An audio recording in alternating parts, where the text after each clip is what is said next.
and we'll get started.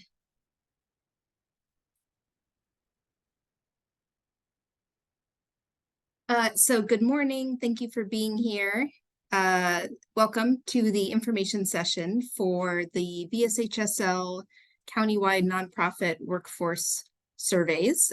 This is strategy number 7 in the implementation plan for the VSHSL under the Service System Access and Improvement Result Area. So that's the SS7. We are recording this information session. It will be posted online in a couple of days to Zoom grants, which we will go over later, and that's to give everyone fair and equal access to the information. We're glad you're here. Please stay muted to reduce background noise, and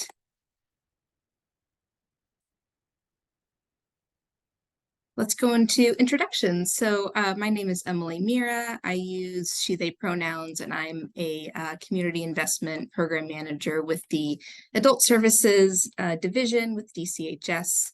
I'm here with, I'll be presenting, and I'm here with 2 of my colleagues, Maria Pintar and Katie Mahoney, who are supporting today with note-taking and chat support and any troubleshooting that you may need.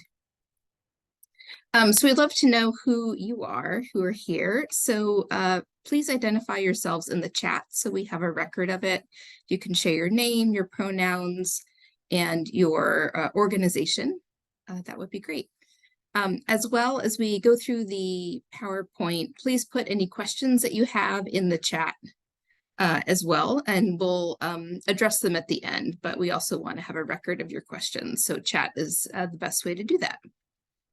Lastly, closed captioning is available, and it can be turned on by clicking the CC button on your Zoom screen. So it's should be one of the options on your Zoom bar.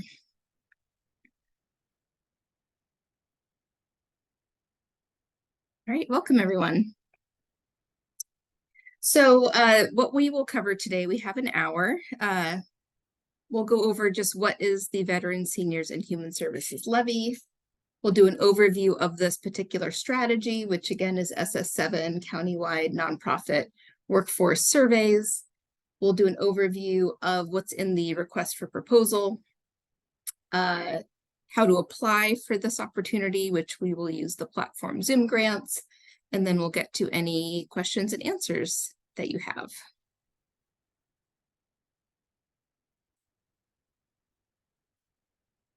So a quick overview of the Veterans, Seniors, and Human Services Levy. This is supported by a 6-year property tax.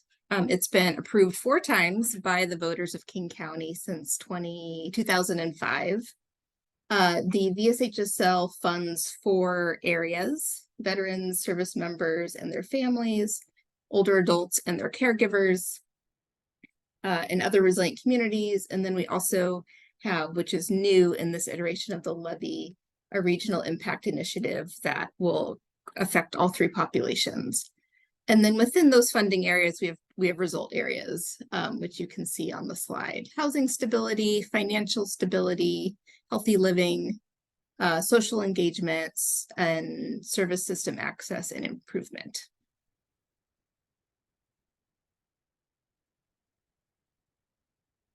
The current levy cycle we're in covers 2024 through 2029.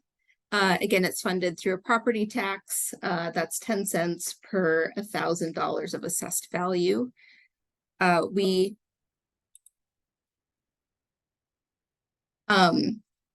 anticipate that it will generate about $551 million over the 6-year period.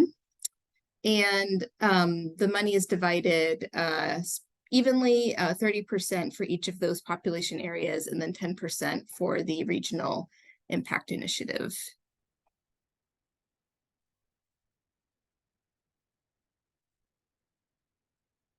So the guiding principle of the VSHSL is to build and improve connections in community. So we're looking at connections among the people the levy serves and among the people in the organizations that provide the levy services. We know that people do best when they feel a sense of belonging based in personal relationships and connections to community.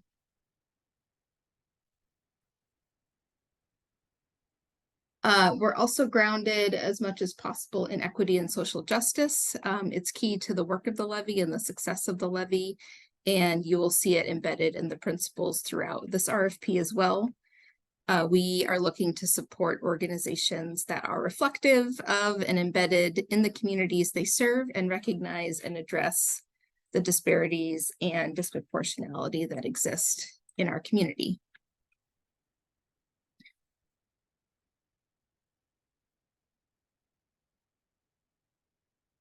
All right. So an overview of the strategy. So the countywide nonprofit workforce surveys, the purpose of this is to improve the community's understanding of pay disparities and employee experiences in the nonprofit sector. And there's several reasons for this work. We know that nonprofits deliver really important services to our community, but there's been a chronic and continued undervaluing and underinvesting in the sector that threatens its ability to retain a strong workforce. We're looking with this strategy to build on previous data that's been collected to better understand wages, wage progression, and other factors that contribute to employee recruitment, retention, and satisfaction. We're looking for the findings from these surveys to inform and drive policy and systems change so that both funders and nonprofits can work together to strengthen the region's nonprofit sector. And then we're hoping that decisions about staff compensation, appropriate contract amounts, and workforce stabilization strategies can be informed and evaluated.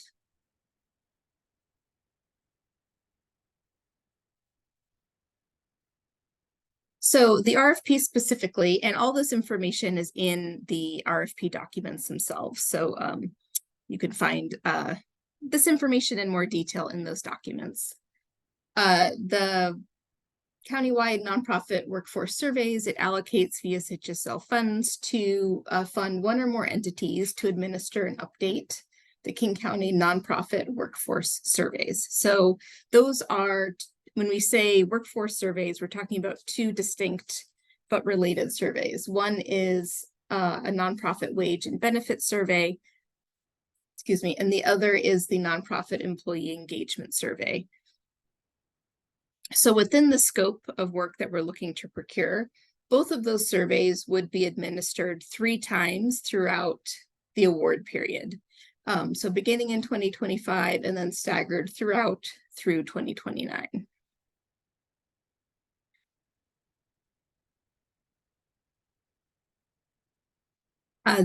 To go into the differences between the two surveys, so the wage and benefits survey is available to nonprofit agencies serving King County residents, so at the agency level, and examples of the type of data and analysis that focuses on includes compensation and benefits practices, employee education, licensure, demographic data, position classifications, hours, and then agency level information such as size of agency, budget, turnover rates, etc. And then the employee engagement survey is available to agencies and their employees serving King County residents. So it's also available at the employee level. And that survey looks at information such as workplace culture, compensation, accessibility, equity, diversity, and inclusion, an employee's reasons for staying or leaving, their demographic data, etc.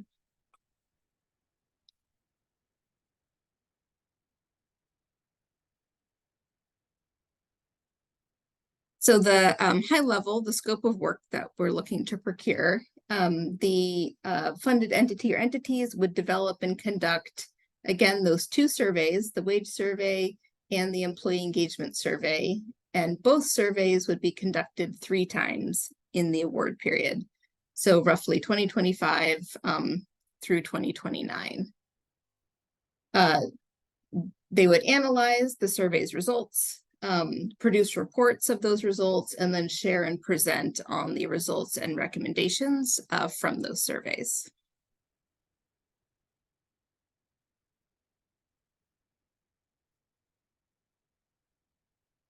So again, this is all in the RFP, but just to pull out some of the key activities within that scope of work that we anticipate, the contractors would need to develop communication plans, production timelines, and administration plans for those surveys. They would coordinate and share multiple drafts with King County staff, facilitate meetings to receive comments and incorporate feedback. So there'd be a lot of back and forth in order to refine what we're looking for. They would need to use accepted analysis methods to examine data by various factors. They would partner with King County to complete a targeted analysis of nonprofit workforce stabilization efforts to date. And then produce reports. Those reports would need to be accessible and free of charge to providers and highlight the findings and describe the methods used. And then disseminate those results and recommendations widely.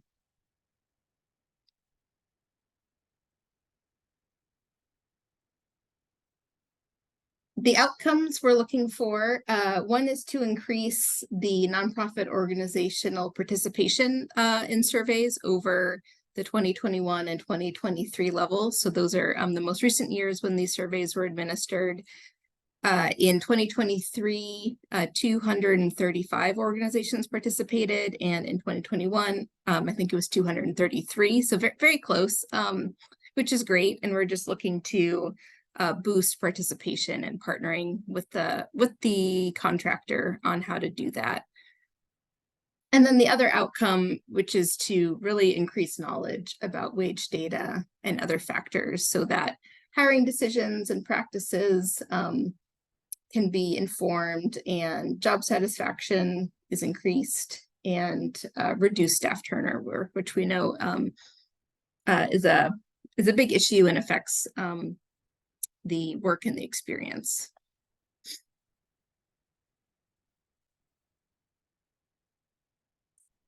So funding, up to $425,765 is available for the program period, which is, we anticipate August 1st, 2024 until December 31st, 2029.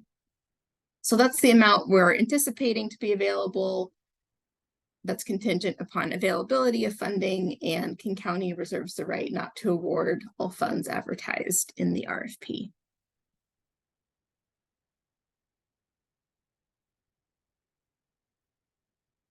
For eligibility, this request is open to for-profit and nonprofit organizations, community-based organizations, tribes and tribal orgs, and public or governmental agencies that serve communities in King County. Small, nonprofit, community-based, Black, Indigenous, and other communities of color-led organizations are encouraged to submit proposals. There are a couple of qualifications that applicants need to meet. The first is have at least 2 years of demonstrated experience creating and administering a survey and producing an analyzed report. And in the application, you'll be asked to upload or provide a link to that report as an example. They would need to have a current Washington State business license, also known as a UBI. Eligible applicants must agree basically to protect data, right? That all information, records, and data collected will be protected from unauthorized disclosure in accordance with applicable laws. And we require that because there may be some sensitive data that's collected, and we would need to make sure that that's protected. And then submit a timely application within the scope of work of this RFP.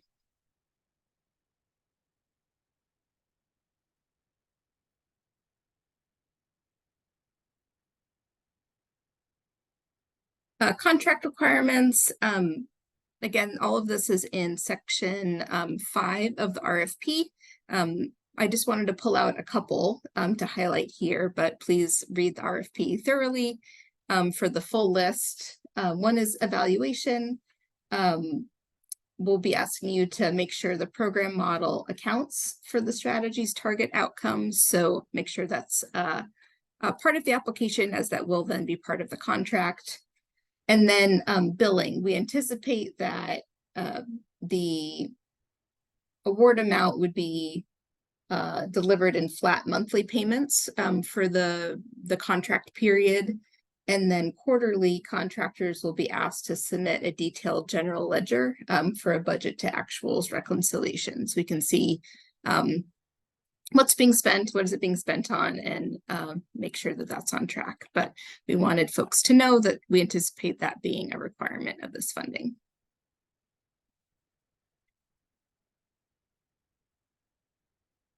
So the timeline, this RFP released a week ago, last Wednesday, April 24th. The information session, that is today, May 1st. Any questions that folks have can be submitted through May 22nd, and we will answer them in the FAQ. After that, we can't guarantee that we will be able to respond to them. Responses are due May 29th by 2 p.m. And then in the month of June, we anticipate reviewing and rating the applications. If necessary, interviews may happen with applicants. That would also happen in June. Folks will be notified of award decisions in July, and then we aim to start contracts in August. And of course, these are subject to change.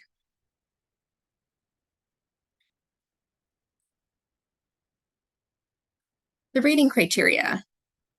So this is how the applications will be scored and what we're looking for in the applications.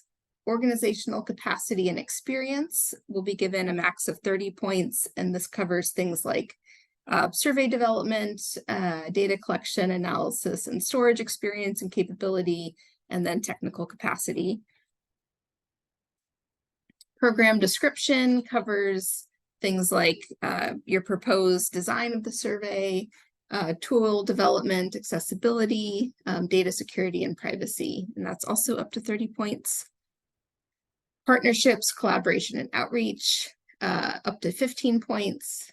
Equity, racial, and social justice, considerations and approach, up to 15 points. And then budget and fiscal practices, up to 10 points. So a maximum of 100 points. And again, if the review committee can't reach a recommendation based on applications alone, we may call folks in for an interview. So that could be up to 10 additional points awarded for that interview process. And just a note on the review process, how it works is we convene a review panel that may consist of county staff, community members, subject matter experts, advisory board members. There could be council members or their staff who serve as non-rating members. And that's the group that reads and rates applications according to this criteria. And then based on those ratings and discussion, makes a funding recommendation to DCHS leadership.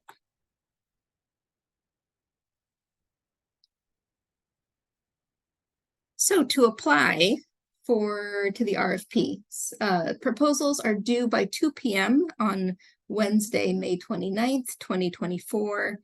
The due date is 2 p.m. and not the end of the day, because if there's a last minute technology issue that people are running into, the platform we use, Zoom Grants, can provide IT support. They are on East Coast time, so we want to make sure that folks aren't left in the lurch at 5 p.m. And to submit a complete application, you will respond to the narrative questions, and that can be found in attachment B, the summary questions that can be found in attachment C, and then the budget, which is attachment D.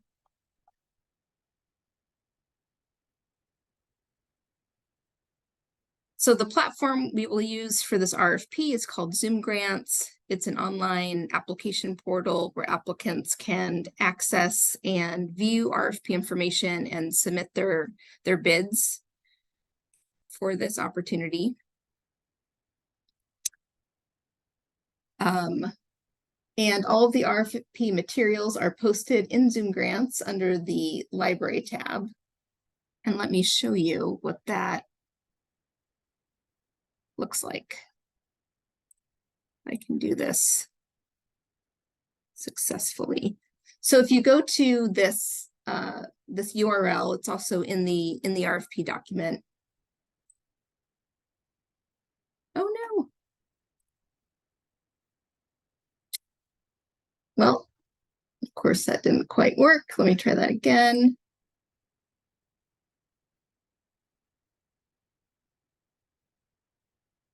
Okay, can folks see this this window browser now? Yes, we can see Zoom Grants. Okay, thank you. So if you click on that link, you will go here and see all the information for the RFP. So this is an overview. If you scroll down, this is the library that has all the attachments. So the RFP itself, the narrative questions, summary questions, budget, council district map, and then Zoom Grants tips and FAQs that could be a helpful resource. And if you continue scrolling, then this is the application itself. So this is what you will fill in order to submit. So this is summary information. Click over to these tabs, the eligibility questions that we covered. These are the narrative questions where you'll submit your answers. And then required documents is where you will upload the Word documents or the Excel document that we're being asked you to submit, as well as the sample. If you have a sample report that you've produced before, you would upload that here.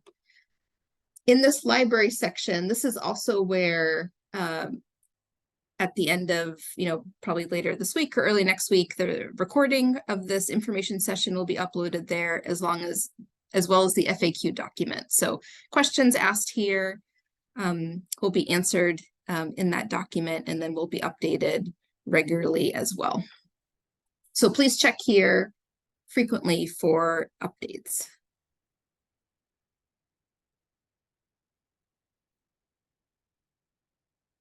All right. Are we back on the Zoom Grants slide, PowerPoint slide? Yep, back in the PowerPoint. Great. Thanks, Maria. Amazing that this is working. Okay. So that covers the presentation. We can now open it up for questions. And I will, is there anything that's been in the chat so far that should be addressed? No questions in the chat. Okay, great. One question in the chat. One question in the chat. One great from Jenny. The RFP mentioned this will be awarded to, quote, one or more entities. Can one be awarded only one of the surveys? Good question. Potentially, we are leaving it open. I think the RFP says that we intend to fund one entity, but that is subject to change. And we will review all eligible applications equally, and could consider funding multiple entities.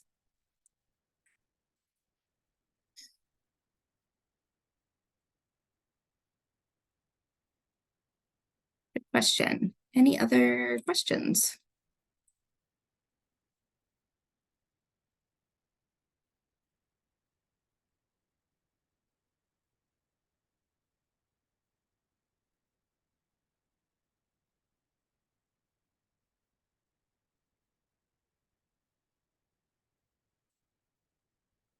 Happy to wait. Oh, we've got one more from Will. If funding more than one entity, is the $425,000 going to be split, or is that the max for each application? Thanks, Will. Good question. That's the total funding that is available for this project for the award period. And so if multiple entities were funded, that would need to be split amongst them.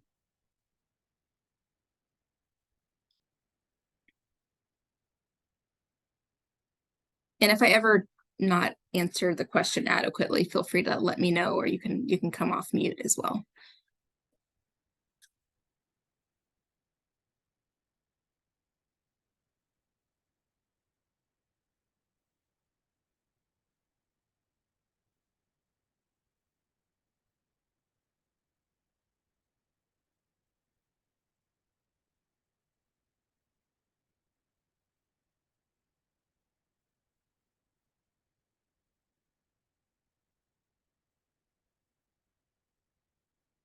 Any other questions?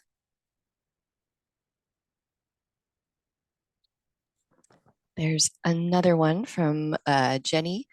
The surveys will be made available at no cost, this is a quote, or nominal cost to nonprofit entities in King County that receive VSHSL funding to serve as a resource they may use to inform future hiring, compensation, and retention practices.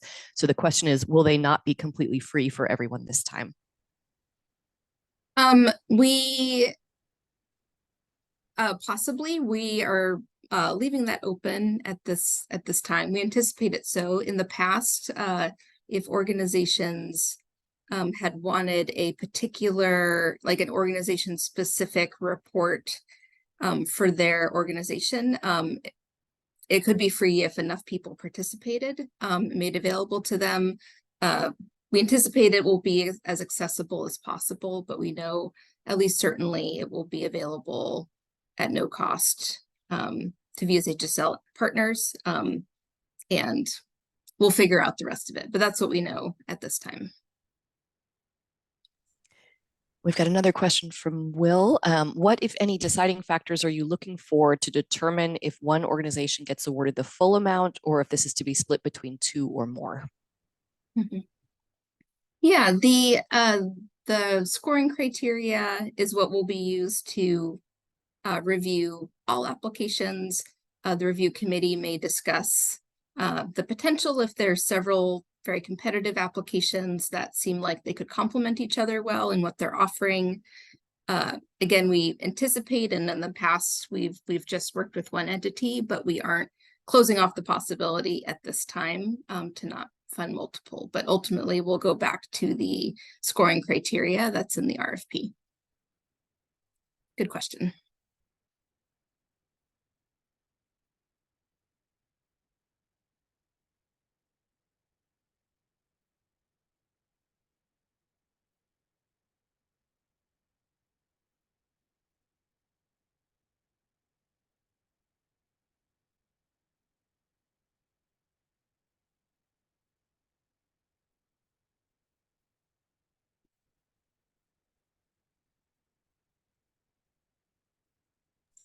All right, we've got another question from Will. Can multiple smaller organizations join together in one application to reach a larger demographic of King County? Thanks for that question. Yes, there can be collaborative applications. In that instance, however, there would need to be a lead applicant. And so the county would partner with that lead applicant, who then may subcontract with other agencies. So there would need to be a lead applicant, and it would need to be clear who that is, but there can be a partnership amongst multiple agencies as part of the application.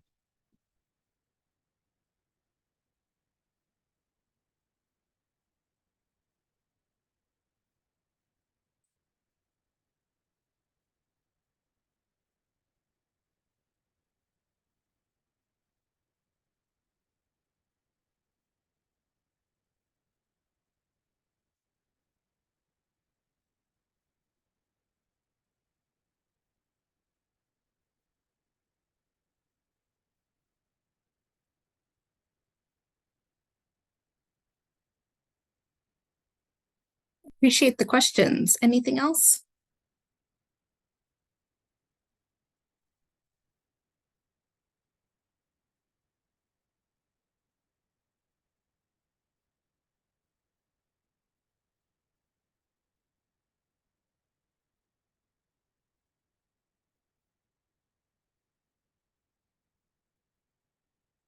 All right.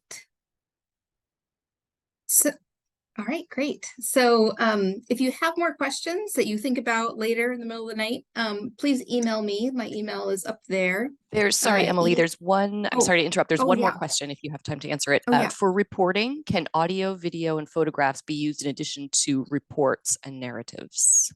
We are definitely open to creative ideas and how to share the results of the surveys and publicize them, make it accessible and relevant and digestible for the target audience. So we definitely welcome creative ideas to that effect. And in working together, once the funded entities, or entities are contracted with, it would be a close partnership with King County to figure out the best way to do that. But definitely appreciate creative ideas.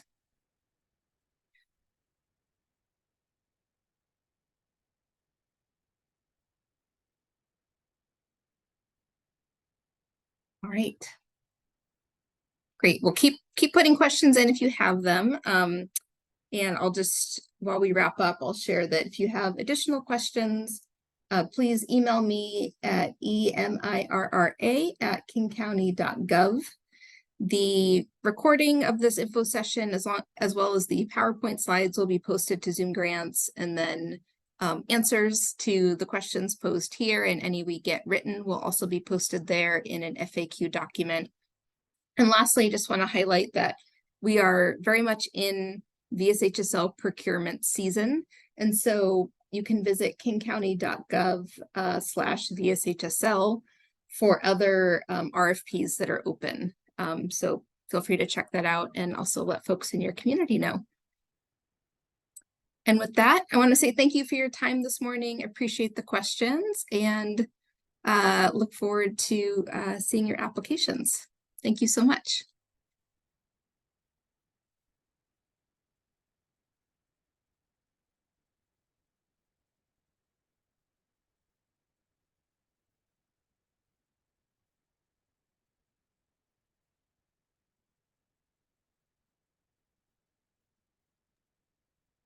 Yay. Yay. Good job.